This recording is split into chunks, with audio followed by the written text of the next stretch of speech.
Hey everybody, happy Monday. Welcome to Edgework on the Hammer Betting Network. You can catch us each and every weekday beginning at 10:30 Eastern Time.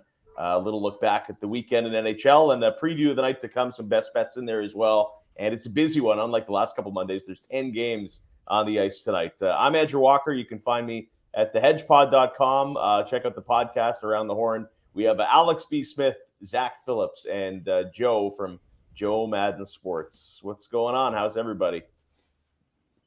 Good, doing good. It was a fun weekend. We were just talking off air about the events last night with Chicago. You had Marian Hossa's retirement, jersey retirement for the Blackhawks, but you also had Evgeny Malkin, his 1,000th game with the Pittsburgh Penguins in a good battle. And, you know, that's one of those things where you kind of look in your handicap of, you know, certain events, and we always talk about this with the beginning of the season where you have these long ceremonies and you wonder how the home teams can get off to a hot start. It was a packed crowd. Everybody, you know, loved Marian Hossa. He was, you know, a pillar of the dynasty in the 2010s, but Hawks on a Sunday night, they always get off to those slow starts, and Pittsburgh having, you know, the events of their own, they capitalized, got that 3-goal lead and ended up, you know, running away with it 5-3 in the victory. So you have to kind of look at those events sometimes and see where the motivation is. Should have been on both ends, but it was really clearly one-sided. Joe, you probably knew that the Pens are going to have a big night with their pregame stretching routine. That's pretty good. Yeah, it was great to see. I love how these teams get behind their players. Malkin for his 1,000th NHL game. That's just crazy to think. You know, these players play so many games. It must be so great to have that feeling. And then to get the goal in that game. He got a goal in the second period. It was a fantastic game there for them. I had a couple weekend takeaways. One, this is just me kind of complaining. It was a weird scheduled weekend, wasn't it? I know you had a really busy Saturday because it was, you know, Hockey Fights Cancer night, and you had 30 of 32 teams playing.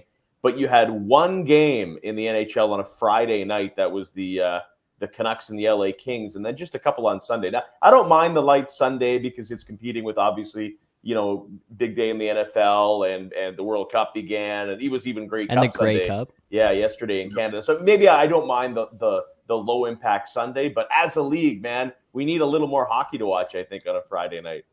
Yeah, and a big thing of that too is also because of you got American Thanksgiving coming up on Thursday, so that's why we're seeing the heavy flip around. Where today there's a bunch of games, Wednesday there's going to be a ton of games, and of course Black Friday. So you know, the usual Tuesday, Thursday, Saturday shift, it had to kind of be flipped around at some point. I think that's the reason for it. Even though the NHL, yes, the scheduling quirks have been a mess for years, but I think that's kind of the reason why we saw the way it was balanced over the weekend. The other weekend takeaway, guys, before we get to yours, Zach, I wanted to touch on. Would you call him the most underrated player in hockey right now? And maybe if he's not underrated anymore, where does he rank among the game's elite? I can't stop watching Jason Robertson on that top line of the Dallas Stars. He's up to third in league scoring. There's only been 3 games this year, guys, that he hasn't registered a point, and this is all coming off of a little later of a contract signing. He missed a lot of training camp this year, but Jason Robertson playing with Joe Pavelski and Rupe Hintz, maybe him and Tage Thompson have been 2 absolutely unbelievable breakout guys the last couple of years.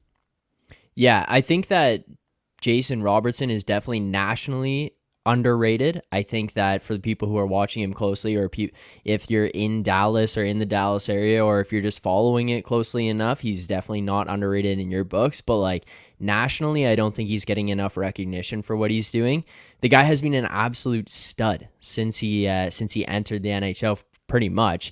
And he just continues to get better and better and better. And now at this point, like, he's launched himself, for me at least, he's top 10 forwards in the NHL. The guy is completely able to just take over games, like you're able to see the most dominant forwards in the NHL doing. So yeah, underrated for sure nationally. I think, though, the people that are watching him on a consistent basis kind of getting an understanding for how good this guy actually is, though. Well, Dallas has gotten off to a nice start, and they're leading the Central right now, 11-5-2, and this is I think, a great message to all teams out there and GMs. I mean, right now you can make a case that the Stars' three best players. I know Heiskanen was a lottery pick, but Rupe Hintz, Jason Robertson, and Jake Ottinger all a little later in the draft, second rounders, and Ottinger, I believe, was a mid to late first. So you can build your team that way, guys. Yeah, and I think, to kind of piggyback on what Zach said, not only is Jason Robinson underrated nationally, I think this whole team is underrated nationally. Like I said, Jake Ottinger, I have him ranked as one of the top 5 goalies in the world. When he's healthy and he's fully on, we saw him get the 27 save win against the Islanders the other night. This guy, it can be lights out. He can steal a game. Robertson's a guy, like I said, can dominate and take over a game. They've got pieces. And for some reason, they just tend to get overlooked in this Western Conference. Everybody looks at the Colorados and the Edmontons of the world, but Dallas is certainly a true contender in the West. Yeah, and absolutely stepped up offensively this season compared to last. We looked at them last season. They weren't getting the goals like they're getting this season. Hard to take an under with this Dallas Stars team now with what they're producing. Joe, I think Alex is trying to get some good mojo going for the Ottawa Senators. It's been a rough little go, and I know on early on Saturday they got drilled on home ice by New Jersey. I mean, spoiler alert, you like a Devils pick coming up in best bets, but what's wrong with the Sens? Or are they your Sens, or is it just fashion? No, this is strictly fashion today, but I did like the Sens. I did like the Sens going into the season. I thought they were going to be one of those breakout teams. I love the moves they made with Giroux and Debrincat and Cam Talbot. Of course, Talbot goes down early and had to come back. He's still not at his full form, and I don't think he's really going to be able to get back to the prime Cam Talbot years. That he's had so many injuries. I think his best days are now behind him. So they have some issues in goaltending that the issues in net rather that they have to address if they want to try to kind of get things turned around before the deadline. They've got a few months of wiggle room, but I think the offense will eventually start to percolate. Like I said, running into a hot team like the New Jersey Devils, they're making everybody look bad, but they've still got some time. This is normally that week where we talk about the contenders and the pretenders. We see that drop off. I think the Ottawa Senators will be able to pick things up a little bit, but they got to do it pretty fast. It is Edgework on the Hammer Betting Network. Follow the Edgework Twitter account and the Edgework on YouTube as well. You can catch Edgework every weekday at about 10:30 Eastern time in the morning. Zach, what was your takeaway from this weekend? What were you watching? Yeah, well, you kind of just touched on it there. It was kind of a two-pronged one, and one on one side being the New Jersey Devils are legit. And it's not just a fluke that these guys are on this run. In the majority of the games that they've won here on this stretch, the 12-game win streak that they're on, they're just outplaying the other teams. Whether it be statistically or just watching them, how they play, like they want it more. They want to win every single night. They're in top categories in terms of shots on goal and goals generated, goals allowed, like defensively and offensively. They're getting great goaltending out of Vanacek. Like, this team is legit. Even looking at that game against the Leafs, if you're a Leafs fan, you're going to walk away from it and be like, oh yeah, like of course the Leafs lost, like whatever, they got outplayed. But like, they did get outplayed, and they didn't play poorly in that game. Like, New Jersey is a legit team. They go into Ottawa, and that's not a great team, and they just stepped on them. They said, like, yeah, you're not great, and we are, so we're going to roll over. And then the other side of it being the Ottawa Senators have some problems. I mean, Alex talked about it there with, like, Cam Talbot.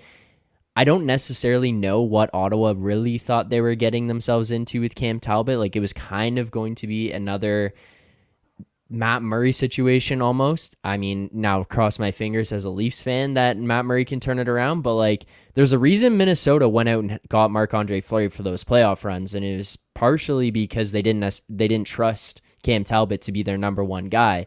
So I don't really know what Ottawa had kind of thought he might be able to do there going there. Fresh new scenery, like a new mindset perhaps could change that. But that's a team that thought they were going to be a whole lot better this year. You go out and get Giroux, Talbot, Debrincat, make some moves, sign some of your young guys, and it's not being good. Now you hear the conversations that are going to try and go out and get a big defenseman, and this one's just fun to kick around.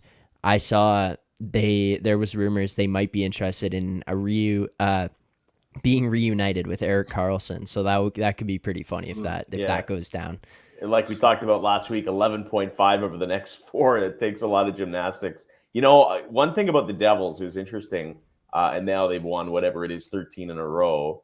I did a little betting experiment on Saturday as they went to that game against Ottawa. So here's a little social experiment, little thought process. If you find a game, and it's ironic because this one didn't really go under the total by much, but if you find a game where you like the under, there's so much value to betting on guys not getting points. I mean, how many guys in the NHL are actually point per game players? So I took the top 10 ranked guys in that game. So we're talking, the Jack Hughes and the Nico Hischers and the, Debrincats. And it was just a small bet, $5 on every guy to not get a point. Now, what impressed me about New Jersey, they won that game and all their goals were from like the third and fourth liners. So 8 out of 10 unders in that game hit. So there's some value there. Like Jack Hughes, I think, was plus 185 to not get a point. If you identify a low total in a game you think it's going to go under, if you mass bet guys under a point, you don't have to do very well to come out ahead.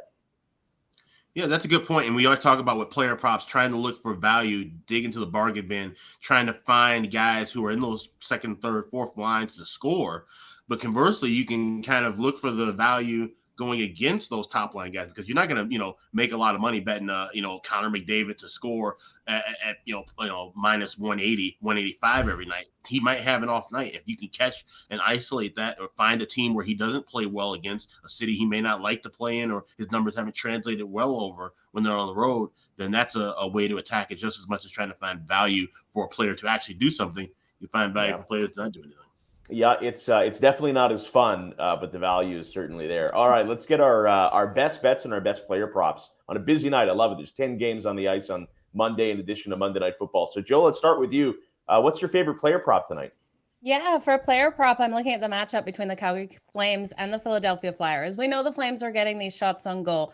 So I'm going to look at Lindrom here for his over 2.5 shots on goal. Little juiced at minus 114, but I also love the value on that anytime goal for him at plus 168. I think he has the ability to get a goal on Carter Hart here. We know the Philadelphia Flyers are allowing these shots to rain in. 34.1 shots on goal per game. Lindholm is due, and we saw him play a really good game versus the Florida Panthers. He was able to get those 4 shots. I think he comes in firing in this one, and I love him for that goal and those over in his shots on goal. So that was Lindholm, you said? Absolutely. Right. Elias Lindholm on the shots. Zach, what do you got for your player prop? Yeah, this one is going to be a little bit more in terms of finding some of the value on a guy, and it's going to be Austin Matthews to score a goal tonight against the New York Islanders.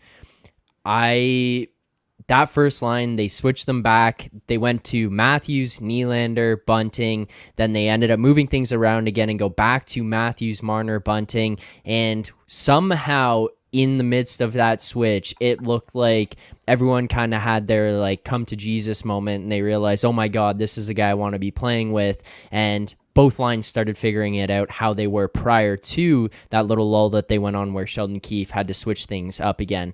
So now back to Matthews, Marner, and Bunting. Everyone kind of started to fit into their roles. Marner looks to be gaining a little bit more confidence. Bunting was playing his game again and not trying to be the goal scorer on that line.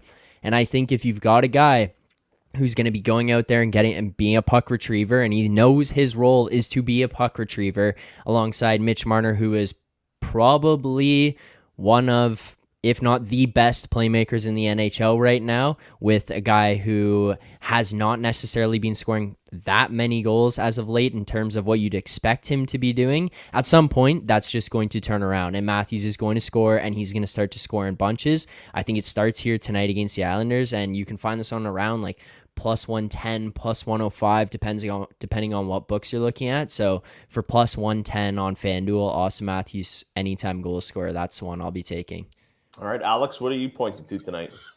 So, yeah, just talking about trying to find value with some of those top-tier players that I mentioned, Connor McDavid. That's exactly who I'm targeting tonight. I like his over shots on goal at 3.5. Shop around. You can find several books that have just minus $1.05 for him to go over that. He has gotten at least 4 or more shots on goal in 7 of the last 9 games. He did have a game in there where he generated 1 shot, but he turned around last game, got a goal and assist, and 6 shots on goal in that game against Vegas. I think we see him deal this team. I mean, they rely on him every single night. When he carries the possession and fires off shots, that's when the Oilers are successful. I expect him to at least get 4 shots on goal tonight here. So go over 3.5 to just land $1.05. It's not too often you see teams play back to back, especially with the scheduling this year. But that's what we're getting with the St. Louis Blues and the Anaheim Ducks. And the Blues had a super shaky start to the year. Their young players weren't producing, and it's rolled over a little bit. It's changed in the last week or so, and they once again get the Anaheim Ducks. They just put up six goals on them on Saturday. So I like the Blues to continue scoring. This Ducks team, they're young, they're fun, they can't keep the puck out of the net. The guy I'm looking at is Jordan Kyrou. Just a miserable start to the year, but he's heating up. He had 3 assists against the Ducks the other night and now has 6 points over his last 3 games. So I'm on a Kyrou anytime assist, which is plus money. I can barely believe it, plus 118. And a Kyrou multi-point effort tonight. So 2 points of any variation is plus 240. I'm probably going to end up hitting a Pavel Buchnevich goal as well. I'm really liking the Blues offensive turnaround. So that's my favorite player prop. Favorite line or total? Joe, what are you thinking tonight? So, sorry, my mic was muted if I can talk. I'm looking at the matchup between the New Jersey Devils and the Edmonton Oilers tonight. Now, while I do think the Devils are the team to get the win, I just don't like the value here at minus 154. I think we're paying too much juice because the Edmonton Oilers are so solid offensively. The problem with the Oilers is defensively and goaltending wise. I don't think Jack Campbell's going to be able to keep the puck out of the back of his net. I'm going to look at the Devils team total over 3.5. I do think they find the back of the net at least 4 times in this game. Now they are coming home from a 3-game road trip. So again, it's another spot where I'd normally like to fade a team, but I do think no matter how tired they are from that road trip, they do find these goals in this game. It's such a solid team, averaging that 3.78. And we know Jack Campbell is allowing these goals to rain in. He has a goals against average of 4.27. I just can't see him stopping enough goals for this one to stay under the total for the Devils. So Devils team total over 3.5. Yeah, until Jack Campbell really proves to us that he has figured out his game, he's not a bad fade spot, that's for sure. What about you, Zach? What's your favorite line or total tonight?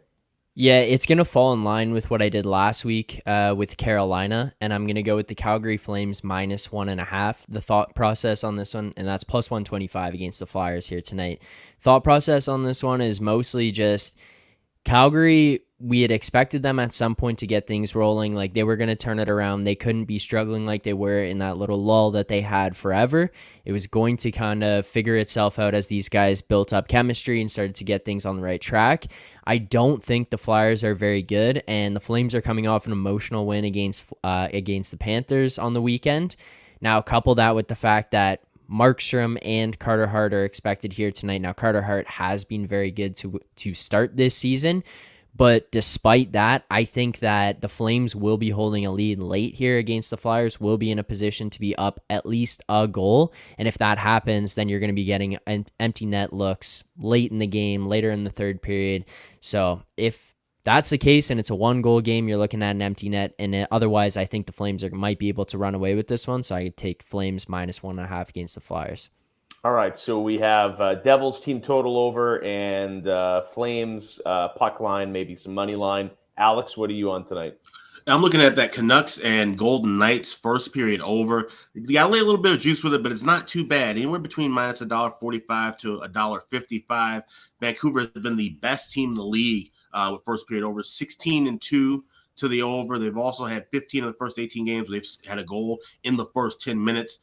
They get off to fast starts, and Vegas, they've done the same. 7-3 their last 10 to the first period over. It's obviously a really good Golden Knights club. For Vancouver at home, they want to establish the dominance and pace early. They've got to score early. So I like that first period over 1.5, laying $1.45. I'm looking at Leafs Islanders game tonight, and you talk about looking for value. I think the Leafs and the Islanders are pretty identical teams. I think they're pretty similar. They have their ups and downs. The record's about the same. I know Toronto goes on these runs where they look pretty unstoppable, and a lot of people think, hey, maybe they're starting one right now. I'm not overly convinced, but it was a nice win over the Sabres. Granted, Buffalo's really struggling, but anyway, I look at these two teams. I think they're pretty even. And you get the Islanders money line at plus 150. So with that much value betting against the Leafs, I think this game's a coin toss. So I'll gladly take one side if you're gonna give me that much. The Leafs have been really expensive all year in basically every game that they've played against. It's been kind of ridiculous. Like the opportunities that you have, even in these ones that you're saying, like this game here tonight against the Islanders. I would agree with you that it's pretty much a coin flip in terms of how this could go. The game against the Devils, they were sitting there at close, I think, around like minus 165, minus 170. Yeah. I was seeing for the Leafs, like they were playing against the New Jersey Devils. That's one of the best teams probably the best team in the league right now, actually. Vanacek was in net. Like there was nobody missing for New Jersey. And then you're seeing the Leafs sitting at minus 170. I think some of these spots are just so expensive. It's going to be pretty easy to find some value on some of the other teams for a little bit here. Well, unless I'm mistaken, I don't think the Leafs have been a dog this year, and they've won 10 games and they've lost 9. So the Leafs as a fade with all that public money is, it's going to be profitable because when you win, it's plus 150, plus 160. That Arizona game was, what were they, plus 320? It was crazy. Yeah, 400. I was seeing 400 some places. Yeah. And they're a team that, like I said, they're a public team. They're always going to draw money no matter what. You're always going to get the squares, the bettors laying prices with them because they believe that they can win night in and night out. And it's just one of those things where you can just, pick and choose a dog night to fade them or, try to, attack them in other ways with team totals and different things like that.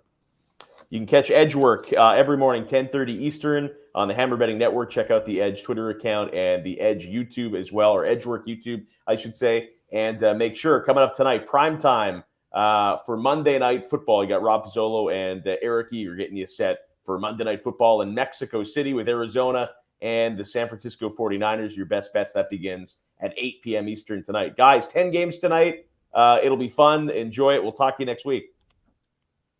All right, sounds good. Bye, guys.